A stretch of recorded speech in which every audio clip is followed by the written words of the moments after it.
নমস্কার বন্ধুরা, আজকের ভিডিওতে আপনাদেরকে দেখাবো আপনার মোবাইলে আসা জিওর তরফ থেকে এই রকমের মেসেজ, যেখানে বলতে চেয়েছে আপনার জিও সিমটাকে কিন্তু রিভেরিফিকেশন করতে হবে আধার কার্ডের মাধ্যমে। সেটাই আজকে আপনাদেরকে দেখাবো কিভাবে করবেন। তাই স্কিপ না করে সম্পূর্ণ ভিডিওটি দেখার জন্য অনুরোধ রইল। আর আমি অনির্বাণ, আমার ইউটিউব চ্যানেল রয় টেকটিক্সে আপনাদের সবাইকে স্বাগত। তো চলুন ভিডিওটা শুরু করা যাক। দেখুন, আপনার মোবাইলে এরকম টাইপের একটি মেসেজ দেখতে পাবেন।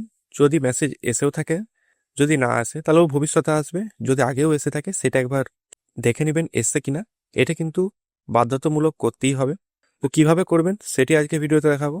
তো এর জন্য আপনাকে প্রথমে মাইজিও অ্যাপটিকে প্লে স্টোর থেকে ইনস্টল করে নিতে হবে। ইনস্টল করার পরে ওপেন করে নেবেন। আর এই রিভেরিফিকেশন করার কারণ দুটো।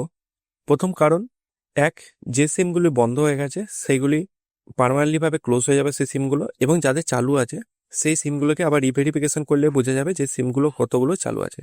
এই কারণ প্রথমত। দ্বিতীয় কারণ, যে আশা করছি আপনারা সবাই শুনে থাকবেন যে গভর্নমেন্ট থেকে একটা নিয়ম শুরু করেছে যে আপনার মোবাইলে যে কল আসবে সেই কলে যিনি কল করছেন তার নামটি উল্লেখ থাকবে। সেই কারণেও এই ভেরিফিকেশনটা করা। তো মাইজিও অ্যাপটিকে প্রথমে ইনস্টল করে নেবেন।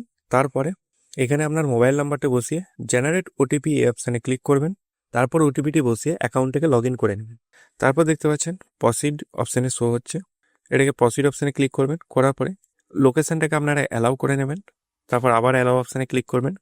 করার পরে উপরের দিকে দেখতে পাচ্ছেন রিভেরিফিকেশন পেন্ডিং, রিভেরিফাই নাও এই অপশানে ক্লিক করবেন। তারপরে প্রসিড অপশানে ক্লিক করবেন। তারপরে প্রথমে এখানে আধার কার্ড নাম্বার যেটি সিলেক্ট আছে সেটি থাকবে। তারপর জেনারেট ওটিপি অপশানে ক্লিক করবেন। করার পরে আপনার ওটিপিটি বসিয়ে আধার কার্ডটা প্রথমে ভেরিফিকেশন করে নেবেন। তারপরে দেখতে পাচ্ছেন ভেরিফাই দ্য ডকুমেন্টস। এখানে প্রথমে আপনার নাম, ডেট অফ বার্থ, প্লেস যদি দিতে চান অপশনাল, এবং ডেট অফ ইস্যু এটাও অপশনাল। তারপর প্রসিড অপশানে ক্লিক করবেন। আর যদি আপনাদের কাছে মোবাইল নাম্বার লিঙ্ক না থাকে আধার কার্ডের সাথে, সেক্ষেত্রে আপনারা নিচের দিকে verify using another ID proof এই অপশানে ক্লিক করবেন। করার পরে এখানে আপনারা ডকুমেন্টসটা ফটো তুলে আপলোড করতে পারেন। সেক্ষেত্রে কিন্তু আধার ওটিপি প্রয়োজন পড়বে না। এখানে আপনার আধার কার্ড, ভোটার কার্ড, পাসপোর্ট, এছাড়া আদার ডকুমেন্টস আছে, এগুলোর মধ্যে যে কোনো একটি সিলেক্ট করে সেটিকে আপনারা ফটো তুলে ব্যাক এবং ফ্রন্ট সাইড দিয়ে আপলোড করতে পারেন। এবং তারপরে এটা যখন ভেরিফিকেশান আধার নাম্বারটা হয়ে যাবে, তখন কিন্তু তারপরে আপনার একটি ফটো আপলোড করতে হবে। সেই ফটোটিকে ক্যাপচার করে এখানে আপলোড করে দেবেন। আমি এই কারণেই দেখাতে পাচ্ছি না, কারণ আমার ডিসপ্লেটা ব্ল্যাক হয়ে যাচ্ছে। তো তারপর আপনারা এরকম করে ভেরিফিকেশন করতে পারবেন। তো বন্ধুরা, বোঝা গেল আপনার কিভাবে এই জিও সিমকে রিভেরিফিকেশন করবেন, এবং ভেরিফিকেশন হয়ে গেলে আপনার ফোনে সাকসেসফুলভাবে মেসেজ শো হবে।